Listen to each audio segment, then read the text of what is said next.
JP विद्यार्थी जीवन से ही स्वतंत्रता संग्राम में हिस्सा लेते रहे। समय के साथ उस राजनीतिक परिपक्वता को हासिल कर चुके थे, जहां उनके समानांतर शायद ही कोई राजनीतिक हस्ती खड़ी हो सकती थी। और यही कारण था कि 1970 में इंदिरा गांधी को उन्होंने विपक्ष की ताकत जिस अंदाज में बताई, उसे देखकर आयरन लेडी इंदिरा भी सहम गई। सादगी, ईमानदारी और सत्यनिष्ठा के कारण भारतीय राजनेता, समाज सेवक और देश के हर दिल अजीज जेपी को लोकनायक की उपाधि दी गई और वे एक दिन भारत रत्न हो गए। नमस्कार, क्लिक इंडिया देख रहे हैं आप और मैं हूं आपके साथ राजीव सिंह। आज हम खबरों से दूर एक ऐसे टॉपिक पर चर्चा करेंगे जो कहीं ना कहीं आज के दौर में पीछे छूटता जा रहा है, या यूं कहें कि नई पीढ़ी को उसे ठीक से समझने की जरूरत है। लेकिन सुदृढ़ वैचारिक प्रस्तुति के अभाव में वो इन चीजों को समझ नहीं पा रही है। भारत रत्न लोकनायक जयप्रकाश नारायण के 122वीं जयंती के शुभ अवसर पर लोकनायक जयप्रकाश राष्ट्रीय कला और संस्कृति प्रतिष्ठान एवं क्लिक इंडिया के संयुक्त तत्वाधान में एक ऑनलाइन संवाद का आयोजन किया गया, जिसका विषय है संपूर्ण क्रांति के विचार, चिंतन और चुनौतियां। सबसे पहले क्लिक इंडिया के दर्शकों से इस संवाद में आमंत्रित वक्ता से परिचय करा दूं। हमारे साथ इस संवाद में मौजूद हैं लोकनायक जयप्रकाश राष्ट्रीय कला और संस्कृति प्रतिष्ठान के राष्ट्रीय संयोजक अरविंद ओझा जी। अरविंद जी कलाकार हैं, कला चिंतक हैं, संस्कृति कर्मी हैं और सांस्कृतिक उद्यमी भी हैं। एक अन्य वक्ता हैं जयंत सिंह तोमर जी। जयंत सिंह गांधीवादी चिंतक हैं, अध्यापक हैं, पत्रकार हैं, सामाजिक कार्यकर्ता भी हैं। हमारे अगले वक्ता हैं महेंद्र नाथ ओझा जी, जो पूर्व रेलवे प्रशासनिक अधिकारी, साहित्य और संस्कृति मर्मज्ञ भी हैं। हमारे साथ मौजूद हैं एक अन्य वक्ता बाबा विजेंद्र। आप चर्चित पत्रकार हैं, स्वराज खबर, दैनिक समाचार पत्र और द डायलॉग न्यूज के संपादक हैं और सामाजिक व राजनीतिक चिंतक भी हैं। आप सभी का क्लिक इंडिया में बहुत बहुत स्वागत है। अरविंद जी, पहला सवाल आपसे। पिछले कई वर्षों से आप देश में जयप्रकाश नारायण की सब क्रांति और विशेषकर उनके सांस्कृतिक चिंतन को केंद्र में रखकर युवाओं के बीच एक नौ सांस्कृतिक विमर्श को स्थापित करने में लगे हुए हैं। आपके लिए नौ सांस्कृतिक चिंतन के मायने क्या हैं और इसकी चुनौतियों को आप कैसे देखते हैं? राजीव जी, बहुत बहुत धन्यवाद। लोकनायक जयप्रकाश नारायण जी की आज 122वीं जयंती है। उसके शुभ अवसर पे हमारी जो संस्था है लोकनायक जयप्रकाश राष्ट्रीय कला और संस्कृति प्रतिष्ठान तथा न्यूज क्लिक इंडिया न्यूज जो एजेंसी है, उसके संयुक्त तत्वाधान में जो ये विशिष्ट आयोजन आज हुआ है, उसके लिए मैं आपका बहुत हार्दिक धन्यवाद देता हूं। और यह जो इसके पहले कि मैं आपके प्रश्न पे सीधे आऊं, मैं दो शब्द अपनी तरफ से रखना चाहता हूं कि सबसे जो महत्वपूर्ण जो बात है कि आज यह जो जयंती हम लोग मना रहे हैं, हर साल इस तरह के आयोजन होते हैं, लेकिन आज ये जो एक विशेष जो प्लेटफॉर्म है न्यूज का, उस पर हम सब आमंत्रित हुए हैं। हमारे सारे सम्मानित जो वक्तागण हैं वो सब यहाँ उपस्थित है और एक अच्छी और सुंदर चर्चा जो है आज होने जा रही है। मैं अपनी संस्था की तरफ से सबका हार्दिक अभिनंदन करता हूं और मैं ये बात रखना चाहता हूं कि लोकनायक जयप्रकाश जो है वो आज के समय के एक प्रासंगिक विचार के तौर पे तमाम जो युवा हैं, जो हम जैसे संस्कृति कर्मी हैं और समाज और राजनीति के क्षेत्र में उसके विचारों को समझने और व्यवस्था के नवनिर्माण में अगर हम थोड़ी बहुत भी अगर सहायक होने की जो कोशिश कर रहे हैं, उनके लिए एक बहुत बड़े उदाहरण है, बहुत बड़े आदर्श है। मैं सीधे सीधे आपके प्रश्न पे आता हूं कि जो आप तो सांस्कृतिक विमर्श की बात कर रहे हैं, लोकनायक जयप्रकाश नारायण का एक कथन है जो मुझे हमेशा से प्रभावित करता रहा है और इसे मैं बार बार मैं कोट करता हूं। लोकनायक ने एक बार कहा था कि किसी भी राजनीतिक स्वतंत्रता का अर्थ तब तक सार्थक नहीं हो सकता है जब तक से वह समानता और शोषण विहीन समाज की स्थापना के साथ साथ आत्म स्वतंत्रता और आत्म अभिव्यक्ति की बात नहीं करता।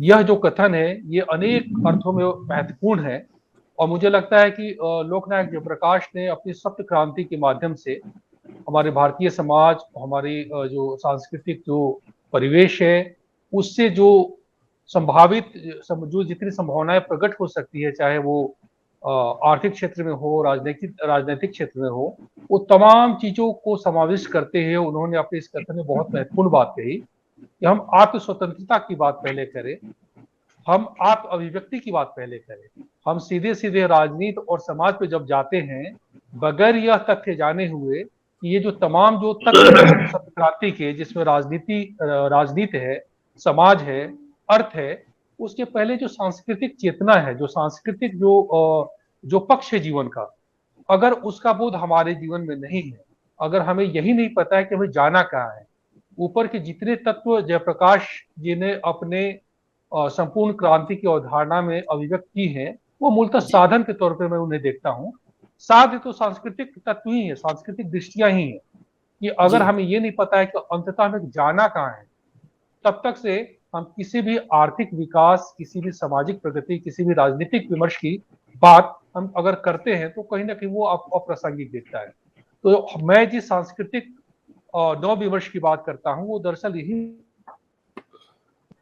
युवा हैं, जितने भी प्रबुद्ध लोग हैं, जितने भी कलाकार हैं, सांस्कृतिक कर्मी हैं या शिक्षाविद हैं, वो सबसे पहले जो उनका आत्म परिचय है, जो उनका आत्मबोध है, जो उनका नैतिक पक्ष है, हम बात कहने के लिए बात न करें, हम सिर्फ सिद्धांत के तौर पे हम एक औपचारिक विमर्श का सहभागी न बने, हम जो कुछ भी बोले वो हमारे अनुभूत सत्य की अभिव्यक्तियां हों और हमें कहीं ना कहीं ये बोध हो कि हम जिस समय में हम आज हैं उसके कुछ उत्तरदायित्व हमारे ऊपर है, वो चाहे समाज का है, परिवेश का है, राजनीतिक या सामाजिक या आर्थिक व्यवस्था का है। ये तमाम चीजों का बोध लेकर हम एक सम्यक जो कृति है, जो सम्यक कार्य है, जिसको हम संस्कृति कहते हैं, हम उस दिशा में बढ़े और जीवन को सुंदर बनाने, समन्वय स्थापित करने और एक बहुत ही जो नैतिकतापूर्ण और आदर्शवादी जितनी चीजें हैं उन तत्वों को समाहित करते हुए हम बेहतर समाज और परिवार और व्यक्ति के सृजन में हम सहभागी हों। जी। अरविंद जी, दूसरा सवाल कि आप कलाकार भी हैं, सांस्कृतिक कर्मी भी हैं और साथ साथ एक सांस्कृतिक उद्यमी भी हैं। आखिर सांस्कृतिक उद्यमिता है क्या और देश में आज के समय में विकास की अवधारणा को आप कैसे देखते हैं? जी, ये मेरे ख्याल से बहुत महत्वपूर्ण प्रश्न आपने पूछा है। विकास की अवधारणा और सांस्कृतिक उद्यमिता ये दो अलग अलग आयाम हैं।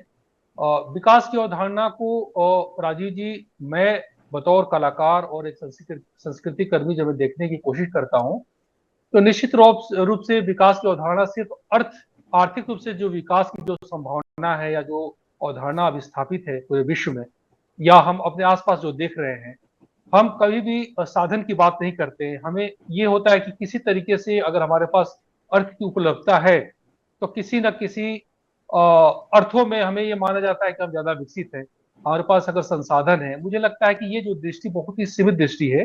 अर्थ की प्रधानता तो जीवन में है, साधन के तौर पे होना ही चाहिए, लेकिन जैसे जो जिन जिन तथ्यों को, जिन दृश्यों को गांधी रेखांकित करते हैं, रस्किन रेखांकित करते हैं और लोहिया से होते होते जयप्रकाश तक और बाद में भी अनेक जो विद्वान हैं वो उसको रेखांकित करते हैं, तो मुझे लगता है कि विकास की अवधारणा जब तक से सर्वांगीण नहीं है, जब जी तक से हमारा कोई आध्यात्मिक विकास नहीं हो रहा है, हमारा कोई शैक्षणिक विकास नहीं हो रहा है, कोई बौद्धिक विकास नहीं हो रहा है, जब तक से हम संस्कृति के तत्वों को ठीक से नहीं समझ पा रहे हैं, तब तक से किसी भी अर्थ, समाज और राजनीतिक विकास की बात करना वो कहीं ना कहीं बेमानी है। मुझे लगता है कि ये जो विकास की जो अवधारणा है, जिस समय बोध में हम, जिस समय प्रवाह के हम साक्षी हैं, उसमें अनेक विसंगतियां भी हैं और उसी में सार्थक दिशाएं भी हैं।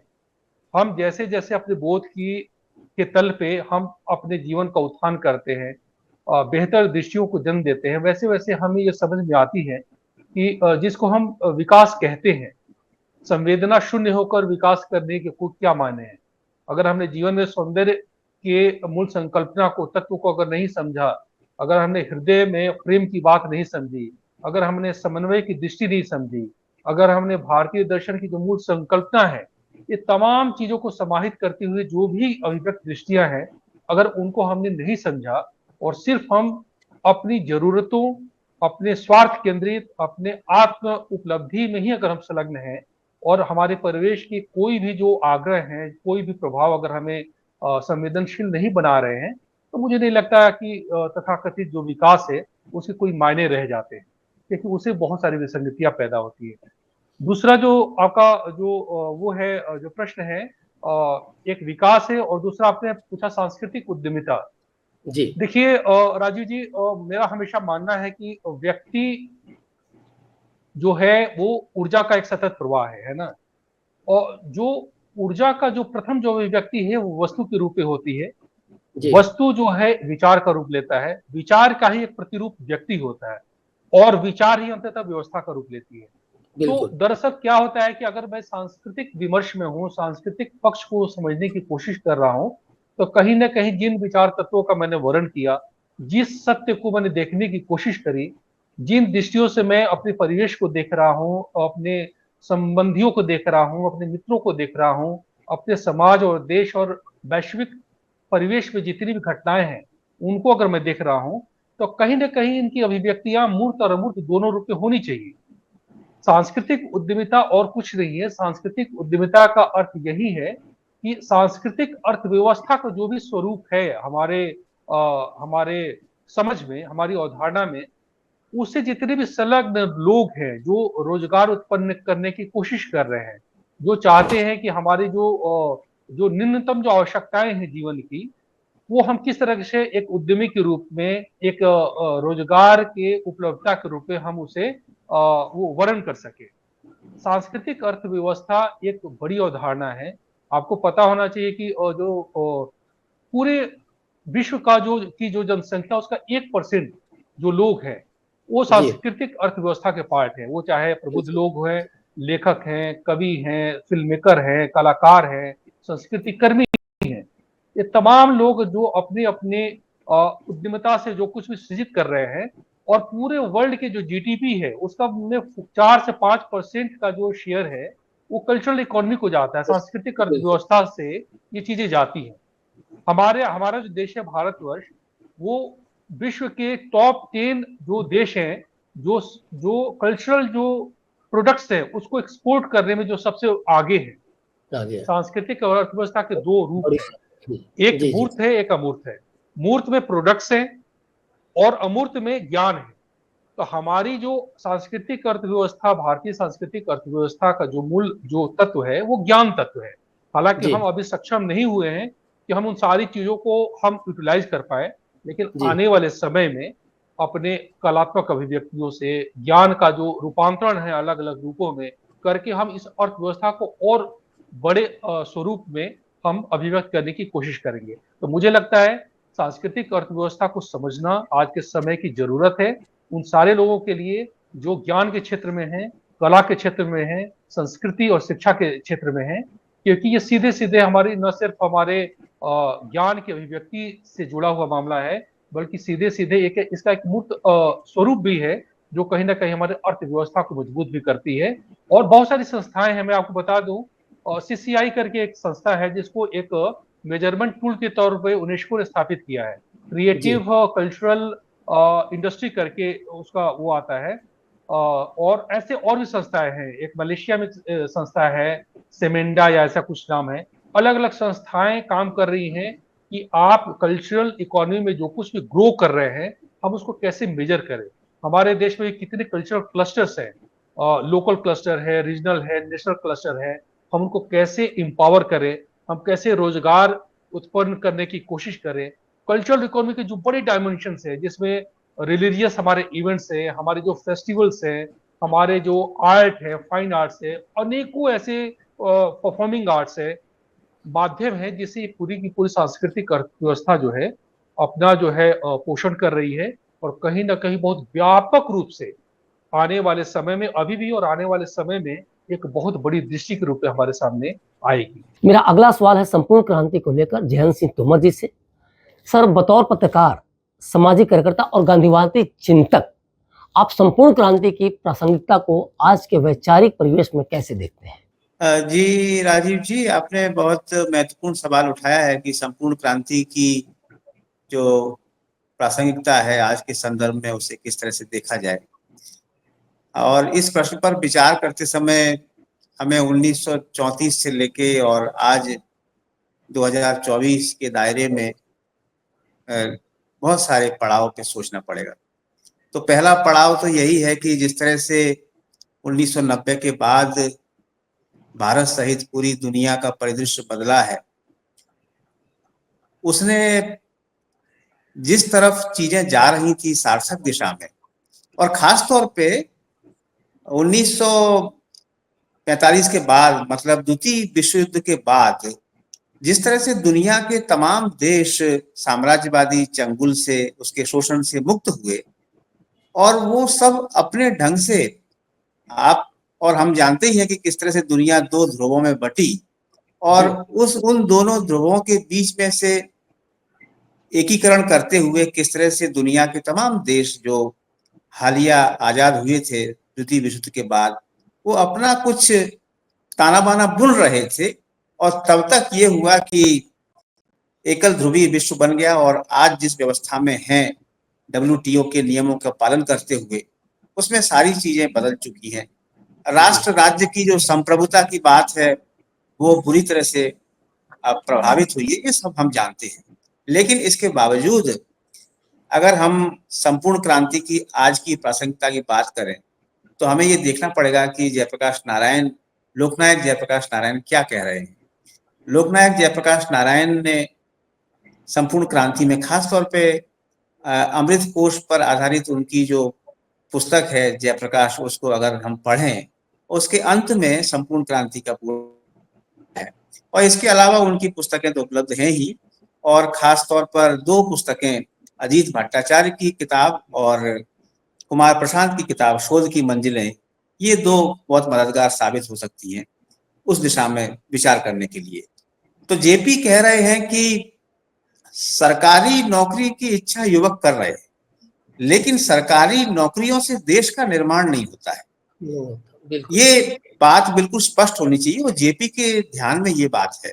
जेपी अमेरिका से अपनी पढ़ाई अधूरी छोड़ के भारत आए थे, और उनके विषय में ये कहा जाता है कि मार्क्सवाद से संबंधित कोई भी किताब उनके समय में जो थी, ऐसा नहीं था कि उन्होंने नहीं पढ़ी। मार्क्सवाद के घनघोर अध्येता वे थे, और जैसे कि आचार्य नरेंद्र देव थे। लेकिन हम देखते हैं कि 1934 में जब कांग्रेस के अंदर कांग्रेस समाजवादी दल का गठन होता है, तो उसी समय लगभग उसके 2-4 साल बाद जेपी ने एक किताब लिखी, समाजवाद क्यों। और ये समाजवाद क्यों, ये पुस्तक समाजवादियों के लिए नहीं लिखी गई थी, ये पुस्तक उन कांग्रेस समर्थकों के लिए लिखी गई थी जिनका एकमात्र उद्देश्य उस समय किसी भी तरह से देश को आजाद कराना था। लेकिन जेपी ने और कांग्रेस समाजवादी दल ने ये कहा कि देश की आजादी के बाद भी हमारे पास बहुत सारे काम जो है, और उसमें समता मूलक समाज की अवधारणा तो है ही। और खास तौर पे उन्होंने, जेपी ने संपूर्ण क्रांति के विषय में जब पूछा गया कि आपकी संपूर्ण क्रांति क्या है, तो उन्होंने कहा कि डॉक्टर लोहिया की जो सप्त क्रांति है, मेरी संपूर्ण क्रांति कमोवेश वही है।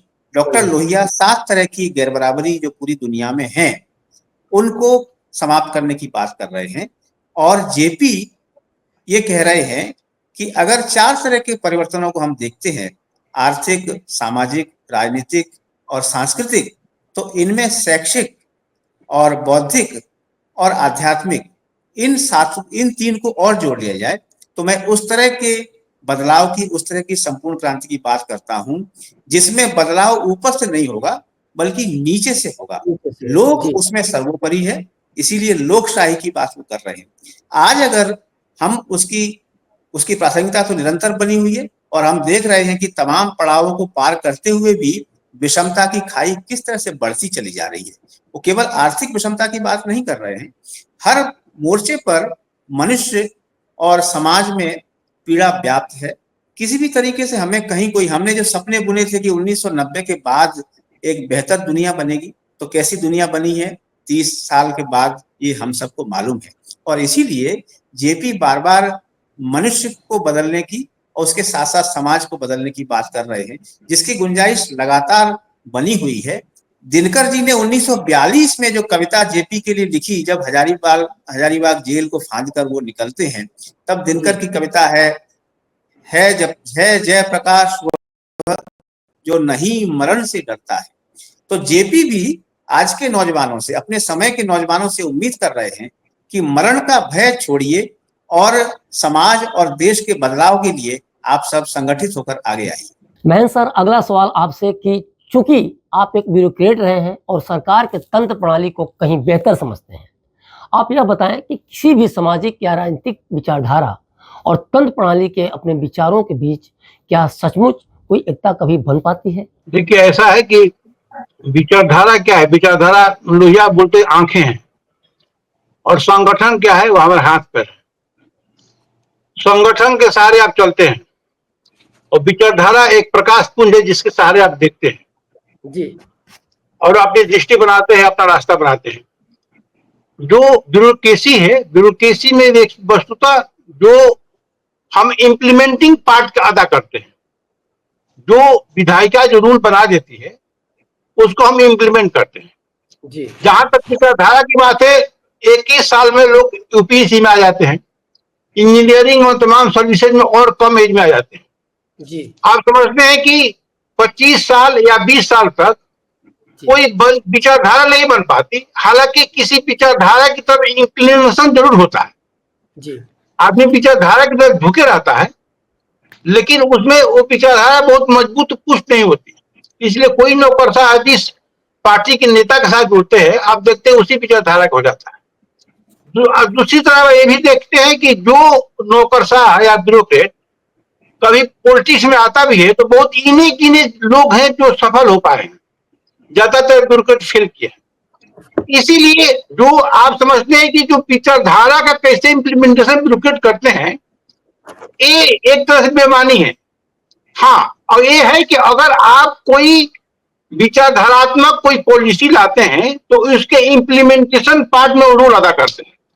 जैसे कि जयप्रकाश नारायण का जो संपूर्ण क्रांति आंदोलन था, आप समझते होंगे या जानते होंगे या कहते हुए सुने होंगे कि इंदिरा गांधी को हराने में ब्यूरोक्रेट्स का बहुत बड़ा हाथ है।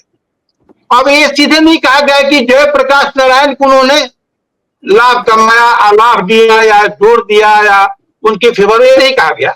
ये कहा गया कि जनता पार्टी को जिताने में से नहीं, इंदिरा गांधी को हराने में इनका बहुत बड़ा हाथ। अब है कि नहीं ये बात दूसरी है, लेकिन ये सच है कि जो एक इम्प्लीमेंटिंग पार्ट है उसमें बहुत बड़ा रोल इनका होता है।